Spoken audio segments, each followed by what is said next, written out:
العلم هو النور الهادي والمفتاح لكل الخير من يرد الله به خيرا.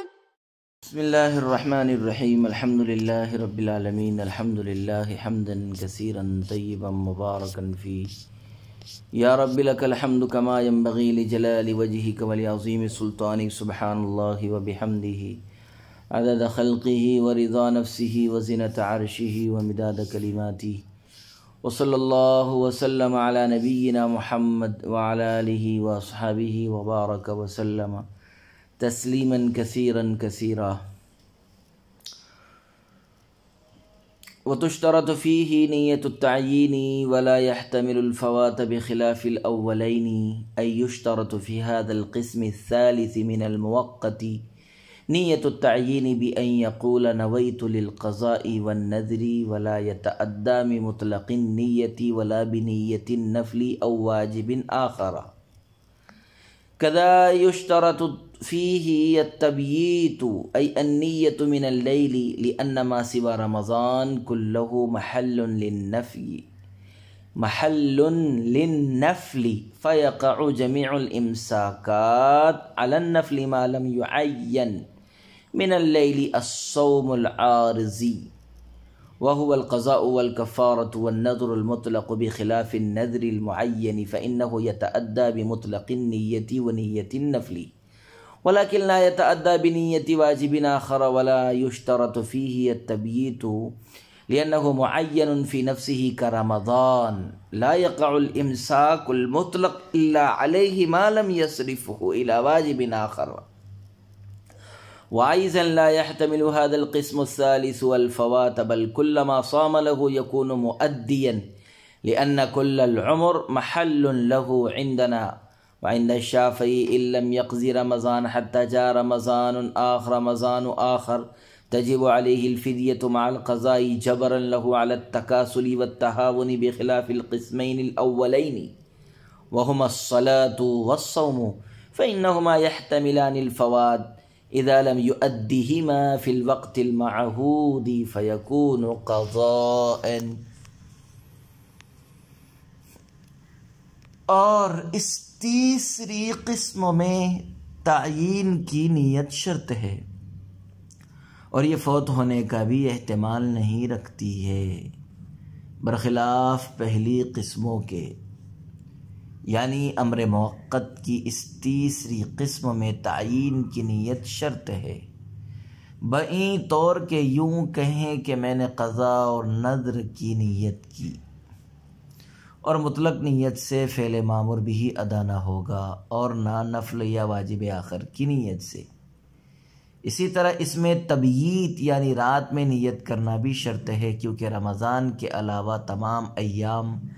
محل نفل ہے، پس تمام امساکات نفل پر واقع ہوگے جب تک کہ رات میں عارضی روزے یعنی قضا یا کفارہ یا نذر مطلق کو متعین نہ کرے، برخلاف نذر معین کے، اس لیے کہ وہ مطلق نیت اور نیت نفل سے ادا ہو جاتا ہے، لیکن واجب آخر کی نیت سے ادا نہیں ہوتا، اور نذر معین میں رات سے نیت کرنا بھی شرط نہیں ہے، کیونکہ وہ رمضان کی طرح فی نفسہ معین ہے، لہذا مطلق امساک نہیں واقع ہوگا مگر نذر معین پر، جب تک کہ اس کو واجب آخر کی طرف نہ پھیرے. اور یہ تیسری قسم فوت ہونے کا احتمال بھی نہیں رکھتی ہے، بلکہ جب بھی تیسری قسم سے متعلق روزہ رکھے گا ادا کرنے والا ہوگا، اس لیے کہ ہمارے نزدیک پوری زندگی اس کا محل ہے.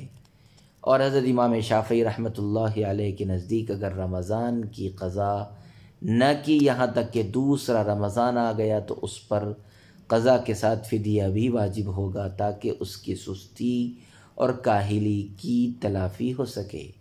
برخلاف پہلی دو قسموں کے، اور وہ نماز اور روزہ ہے،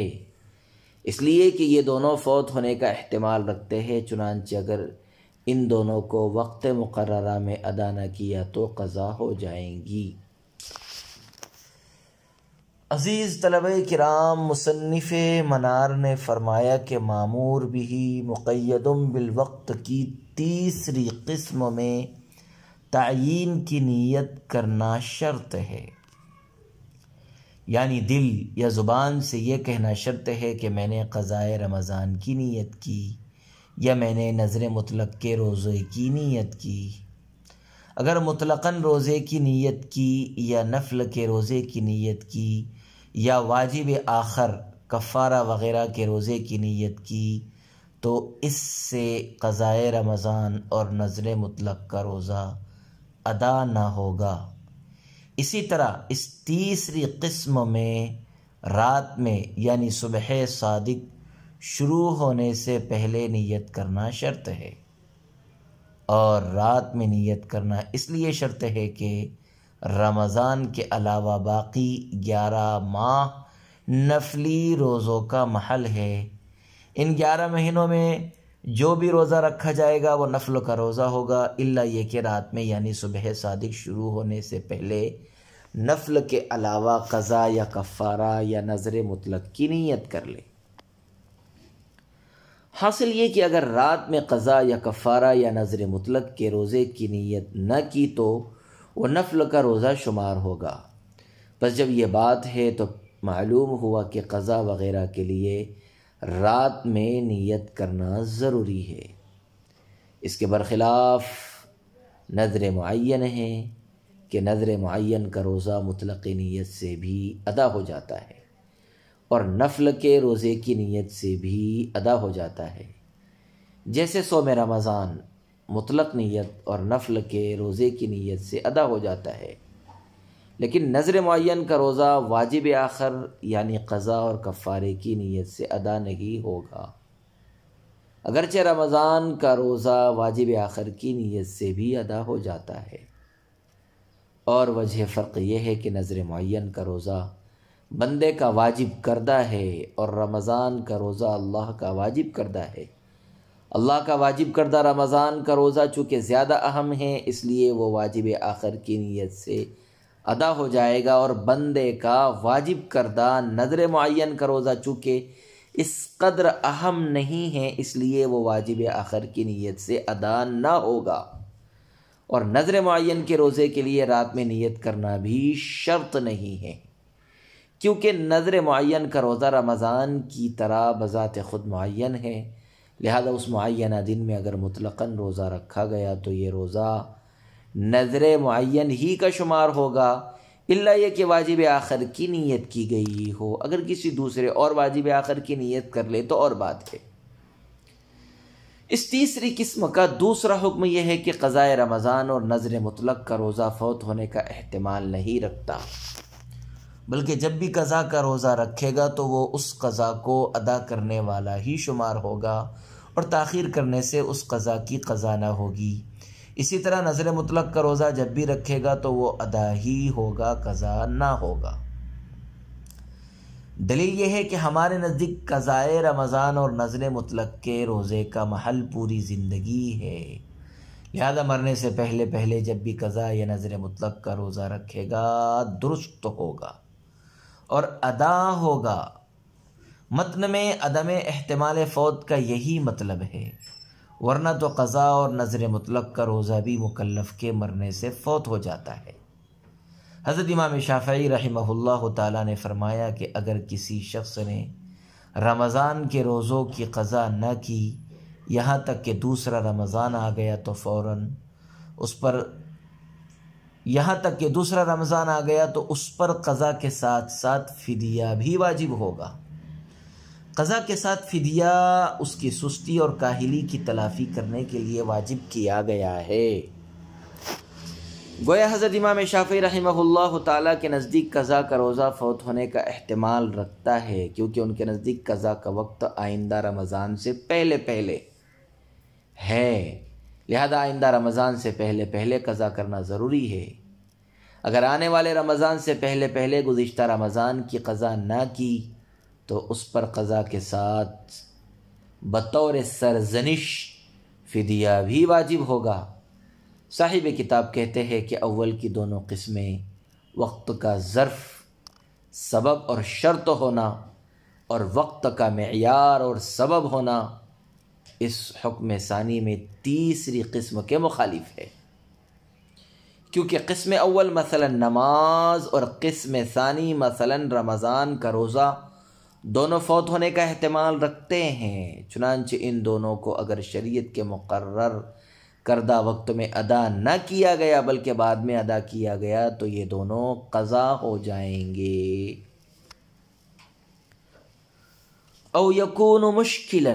یشبہ المعیار والظرف کالحج عطف على ما سبق وهو النوع الرابع من انواع المؤقت، یعنی یکون وقت المؤقت مشکلا ای مشتبہ الحال یشبہ المعیار من وجہ والظرف من وجہ، نظیرہ وقت الحج فإنه مشکل بهذا المعنى وذلك من وجهين، الأول أن وقت الحج شوال وذو القعدة وعشرة ذي الحجة والحج لا يؤدى إلا في بعض عشرة ذي الحجة فيكون الوقت فاضلا من هذا الوجه يكون ظرفا، ومن حيث أنه لا يؤدى في هذا الوقت إلا حج واحد يكون معيارا بخلاف الصلاة فإنه في وقت واحد يؤدى صلاة مختلفة، والثاني أن الحج لا يفرض في العمر إلا مرة واحدة، فإن أدرك العام الثاني والثالث يكون الوقت موسعا فيه يؤديه موسعا يكون الوقت موسعا يؤديه في أي وقت شاء، وإن لم يدرك العام الثاني يكون الوقت مضيقا لا بد له أن يؤدي في العام الأول، لكن أبا يوسف اعتبر جانب التضييق ومحمد اعتبر جانب التوسع على ما قال المصنف رحمه الله تعالی، یا وقت ایسا مشکل ہوگا کہ معیار اور ظرف دونوں کے مشابہ ہوگا جیسا کہ حج کا وقت۔ یہ عبارت ما قبل پر معطوف ہے اور امر موقت کی قسموں میں سے چوتھی قسم ہے، یعنی وقت موقت مشکل یعنی ایسا مشتبہ الحال ہوگا کہ من وجہ معیار کے مشابہ ہوگا اور من وجہ ظرف کے مشابہ ہوگا، اور اس کی نظیر حج کا وقت ہے کیونکہ وہ اس معنی کی وجہ سے مشتبہ ہے، اور یہ اشتباہ دو وجہوں سے ہے، اول یہ کہ حج کا وقت شوال، ذی قعدہ اور ذی الحجہ کے 10 دن ہیں، اور حج ادا نہیں کیا جاتا مگر ذی الحجہ کے 10 دنوں میں سے بھی بعض میں، لہذا وقت فاضل ہوگا، بس اس اعتبار سے وقت ظرف ہوگا، اور اس اعتبار سے اس وقت میں صرف ایک ہی حج ادا کیا جاتا ہے، وقت معیار ہوگا، بس اس اعتبار سے وقت ظرف ہوگا۔ حج کا وقت شوال، ذی قعدہ اور ذی الحجہ کے 10 دن ہیں، اور حج ادا نہیں کیا جاتا مگر ذی الحجہ کے 10 دنوں میں سے بھی بعض میں، لہذا وقت فاضل ہوگا، بس اس اعتبار سے وقت ظرف ہوگا، اور اس اعتبار سے کہ اس وقت میں صرف ایک ہی حج ادا کیا جاتا ہے وقت معیار ہوگا، برخلاف نماز کے، کیونکہ ایک وقت میں بہت سی نمازیں ادا کی جا سکتی ہے۔ دوسری وجہ یہ ہے کہ حج زندگی میں ایک ہی مرتبہ فرض ہے، پس اگر مکلف دوسرا اور تیسرا سال پالے تو وقت موسع کشادہ ہوگا، اس کو جس وقت میں چاہے گا ادا کرے گا، اور اگر دوسرا سال نہ پایا تو وقت تنگ ہوگا، اس کے لیے پہلے ہی سال میں ادا کرنا ضروری ہے۔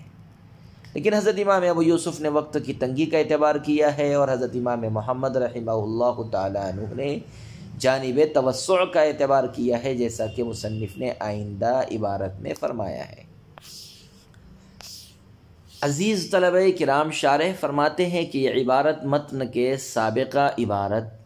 اما ان یکون الوقت ظرفاً پر معطوف ہے، اور مامور بھی مقید بالوقت کی چوتھی قسم ہے۔ حاصل یہ کہ مامور بھی مقید بالوقت کا وقت کبھی ایسا مشتبہ الحال ہوتا ہے کہ من وجہ معیار کے مشابہ ہوتا ہے اور من وجہ ظرف کے مشابہ ہوتا ہے۔ مامور بھی مقید بالوقت کا وقت کبھی ایسا مشتبہ الحال ہوتا ہے کہ من وجہ معیار کے مشابہ ہوتا ہے اور من وجہ ظرف کے مشابہ ہوتا ہے، اور اس چوتھی قسم کی مثال حج کا وقت ہے،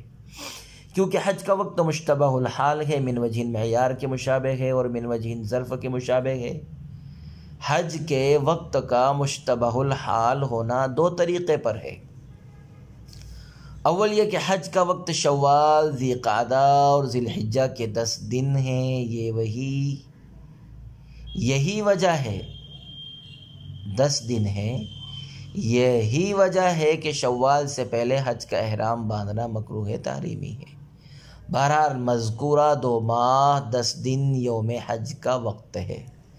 لیکن یہ بات بھی اظہر من الشمس ہے کہ ارکان حج ادا کرنے میں مذکورہ پورا وقت مصروف نہیں ہوتا، بلکہ ذی الحجہ کے عشرے اولیٰ میں سے بعض ایام مصروف ہوتے ہیں اور باقی سارا وقت بچا رہتا ہے، اور فعل مامور بھی کو ادا کرنے کے بعد وقت کا فاضل رہنا، بچا رہنا وقت کے ظرف ہونے کی علامت ہے۔ اس اعتبار سے وقت ظرف کہلائے گا فعل مامور بھی کے لیے۔ فعل مامور بھی کو ادا کرنے کے بعد وقت کا بچا رہنا وقت کے ظرف ہونے کی علامت ہے، لہذا اس اعتبار سے حج کا وقت حج کے لیے ظرف ہوگا، مگر چونکہ اس پورے وقت میں ایک ہی حج ادا کیا جا سکتا ہے، ایک سے زائد حج ادا نہیں کیے جا سکتے اور نہ ہی ادا کرنے کی اجازت ہے۔ ایک سے زائد حج ادا کرنے کی اجازت بھی نہیں ہے، اس لیے معلوم ہوتا ہے کہ حج کا وقت حج کے لیے معیار ہے، برخلاف نماز کے وقت کہ ایک وقت میں بہت سی نمازیں ادا کی جا سکتی ہے، لہذا نماز کا وقت نماز کے لیے بلا شبہ ظرف ہوگا۔ بہرحال حج کے وقت میں جب ظرف ہونے کی شان بھی موجود ہے اور معیار ہونے کی شان بھی موجود ہے تو حج کا وقت مشکل یعنی مشتبہ الحال ہوگا۔ دوسرا طریقہ یہ ہے کہ فریضہ حج کا وقت پوری زندگی ہے، فریضہ حج کا وقت پوری زندگی ہے، یعنی پوری زندگی میں حج ایک ہی دفعہ فرض ہوتا ہے، ہر سال فرض نہیں ہوتا۔ پس جس شخص پر حج فرض ہے اگر وہ 5 سال زندہ رہا تو یہ وقت اپنی وسعت اور کشادگی کی وجہ سے حج کے لیے ظرف ہوگا، یعنی اپنی ثوابدید کے مطابق کسی ایک سال میں حج ادا کرے گا اور باقی سال فاضل رہے گا، اور وقت کا فاضل رہنا ہی ظرف ہونے کی علامت ہے، لہذا یہ وقت حج کے لیے ظرف ہوگا۔ لیکن اگر یہ شخص حج فرض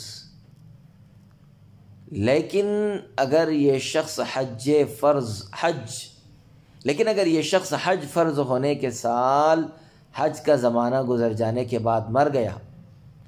حج فرض ہونے کے سال حج کا زمانہ گزر جانے کے بعد مر گیا اور دوسرا سال تیسرا سال میسر نہ آیا تو یہ کہا جائے گا کہ وقت کی تنگی کی وجہ سے اس پر پہلے سال ہی حج ادا کرنا ضروری تھا، اور یہی سال فریضہ حج کے لیے متعین تھا، اور اس متعینہ سال میں چونکہ ایک ہی حج ادا ہو سکتا ہے، دوسرا حج ادا نہیں ہو سکتا، اور یہ وقت کے معیار ہونے کی علامت ہے، اس لیے حج کا وقت حج کے لیے معیار ہوگا۔ بہرحال جب حج کا وقت حج کے لیے معیار بھی ہو سکتا ہے اور ظرف بھی ہو سکتا ہے تو حج کا وقت مشکل یعنی مشتبہ الحال ہوگا۔ شارح نور الانوار کہتے ہیں کہ بقول ماتن رحمہ اللہ تعالی حضرت امام ابو یوسف رحمۃ اللہ علیہ وقت کی تنگی کا اعتبار کرتے ہیں، اور حضرت امام محمد رحمۃ اللہ علیہ وقت کی وسعت کا اعتبار کرتے ہیں۔ وَيَتَعَيَّنُ أَشْهُرُ الْحَجِّ مِنَ الْعَامِ الْأَوَّلِ عِنْدَ أَبِي يُوسُف رحمہ اللہ تعالی خلافا لمحمد۔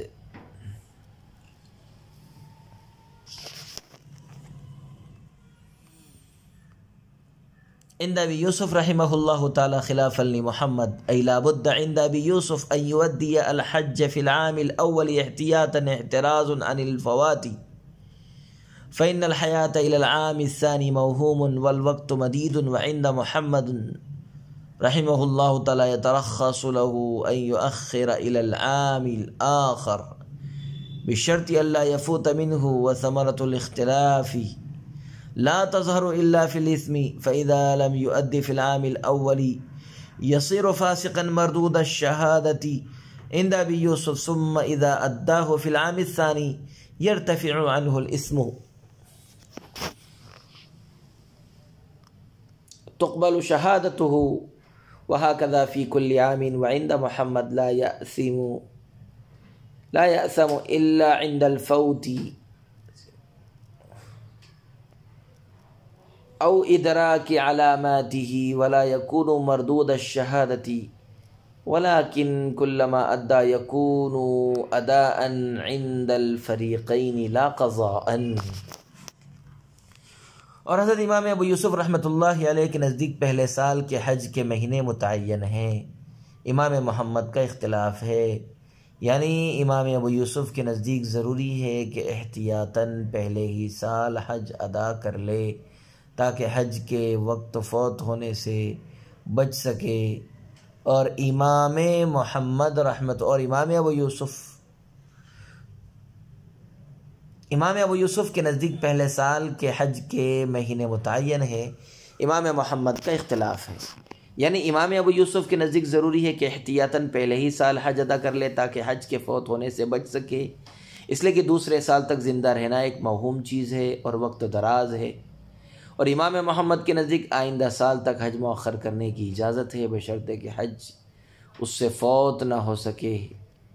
اور اختلاف کا ثمرہ نہیں ظاہر ہوگا مگر گناہ میں۔ پس اگر پہلے سال حج ادا نہ کیا تو وہ امام ابو یوسف کے نزدیک فاسق اور مردود الشہادت ہوگا، پھر جب اس کو دوسرے سال میں ادا کر لیا تو اس سے گناہ دور ہو جائے گا اور اس کی شہادت قبول ہوگی، اسی طرح ہر سال میں ہے۔ اور امام محمد رحمۃ اللہ علیہ کے نزدیک گنہگار نہ ہوگا مگر موت یا علامت موت کے وقت، اور مردود الشہادت نہ ہوگا، لیکن جب بھی ادا کرے گا فریقین کے نزدیک اس کی ادائیگی، فریقین کے نزدیک ادا ہی ہوگا، قضا نہ ہوگا۔ عزیز طلبہ اکرام، پہلے بیان کیا گیا ہے کہ ادائے حج کے سلسلے میں حضرت امام ابو یوسف نے تنگی وقت کا اعتبار کیا ہے اور حضرت امام محمد نے وسعت وقت کا اعتبار کیا ہے۔ اسی وجہ سے فاضل مصنف نے فرمایا کہ حضرت امام ابو یوسف کے نزدیک پہلے سال کے حج کے مہینے حج ادا کرنے کے لیے متعین ہے، حج کے مہینوں میں حج ہی کرے، یعنی احتیاطاً پہلے ہی سال حج ادا کرنا ضروری ہے تاکہ حج فوت ہونے کا امکان باقی نہ رہے، کیونکہ آئندہ سال تک زندہ رہنا ایک موہوم چیز ہے اور وقت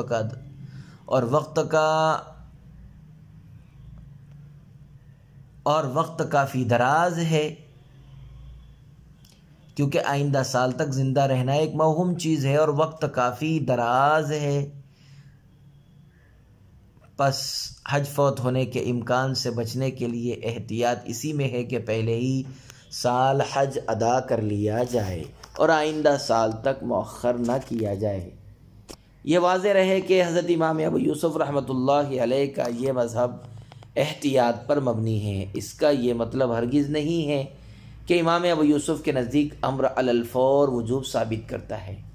جیسا کہ امام کرخی اس کے قائل ہے، بلکہ مطلب یہ ہے کہ امام ابو یوسف رحمۃ اللہ علیہ کے نزدیک امر سے علی الفور تو وجوب ثابت نہیں ہوتا،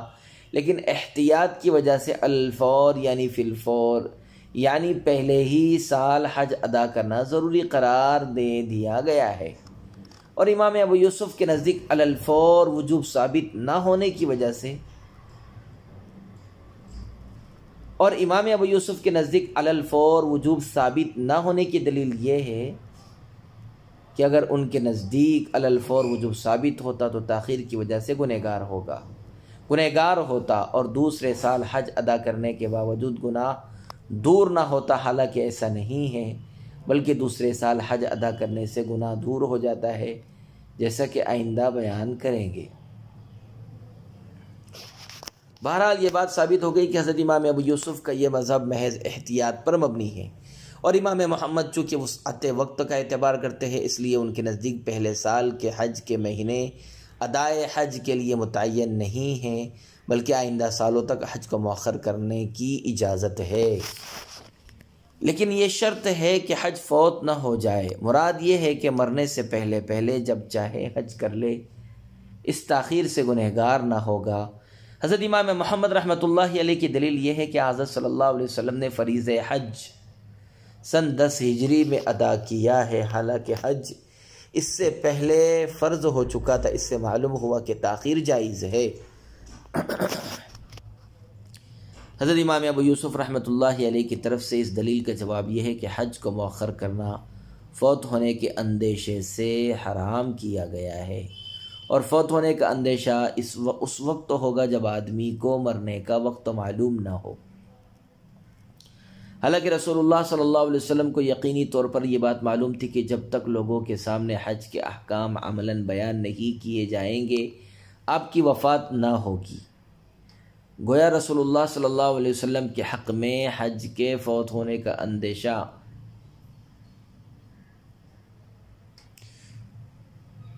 گویا رسول اللہ صلی اللہ علیہ وسلم کے حق میں حج کے فوت ہونے کا امکان نہ تھا، اور جب آپ کے حق میں حج کے فوت ہونے کا امکان نہیں تھا تو آپ کے لیے تاخیر جائز ہوگی، اور آپ کے علاوہ دوسرے افراد امت کے حق میں چونکہ یہ بات نہیں ہے بلکہ زندگی موہوم ہونے کی وجہ سے حج کے فوت ہونے کا امکان بدستور موجود ہے، اس لیے آپ کے علاوہ دوسرے افراد امت کے لیے حج کو آئندہ سال تک مؤخر کرنا جائز نہ ہوگا، اور امت کے لوگوں کو نبی صلی اللہ علیہ وسلم کی ذات پر قیاس کرنا ہرگز درست نہ ہوگا، کیونکہ میں اور کہاں یہ نکھتے گل۔ شارح نور الانوار فرماتے ہیں کہ ان دونوں بزرگوں کے اختلاف کا ثمرہ اس بات میں ظاہر ہوگا کہ اگر کسی شخص نے اس سال میں حج ادا نہ کیا جس سال اس پر فرض ہوا تھا، تو امام ابو یوسف کے نزدیک یہ شخص گنہگار ہوگا، فاسق اور مردود الشہادت بھی ہوگا۔ پھر جب اس نے دوسرے سال حج ادا کر لیا تو اس کا گناہ دور ہو جائے گا اور اس کی شہادت قبول کر لی جائے گی۔ یہی بات آئندہ ہر سال کے بارے میں کی جائے گی، اور امام محمد کے نزدیک اس تاخیر کی وجہ سے گنہگار نہ ہوگا۔ ہاں اگر اچانک موت آ گئی یا علامت موت ظاہر ہو گئیں اور حج نہ کر سکا تو بلا شبہ گنہگار ہوگا، لیکن مردود الشہادت نہ ہوگا۔ شارح کہتے ہیں کہ تاخیر حج کی وجہ سے گنہگار ہونا اور گنہگار نہ ہونے میں صاحبین کے درمیان اختلاف اپنی جگہ پر ہے، لیکن مکلف حج پہلے سال ادا کرے یا آئندہ سالوں میں ادا کرے، بہر صورت دونوں حضرات کے نزدیک حج ادا ہی ہوگا، قضا نہ ہوگا، کیونکہ اس پر سب کا اتفاق ہے کہ حج کا وقت پوری زندگی ہے، اور لہذا جب بھی حج ادا کرے گا وہ ادا وقت ہی میں ہوگا، نہ کہ وقت کے بعد، اور وقت کے اندر جو فعل کیا جاتا ہے وہ ادا ہوتا ہے، نہ کہ قضا۔ اس لیے مرنے سے پہلے پہلے جب بھی حج کرے گا وہ دونوں حضرات کے نزدیک ادا ہوگا، قضا نہ ہوگا۔ ثمرہ اختلاف کے تحت حضرت امام ابو یوسف کے قول پر ایک اعتراض ہے، وہ یہ ہے کہ حضرت امام ابو یوسف نے فرمایا کہ پہلے ہی سال ادائے حج کو ضروری قرار دینا احتیاط کی وجہ سے ہے، اور احتیاط دلیل ضمنی ہے،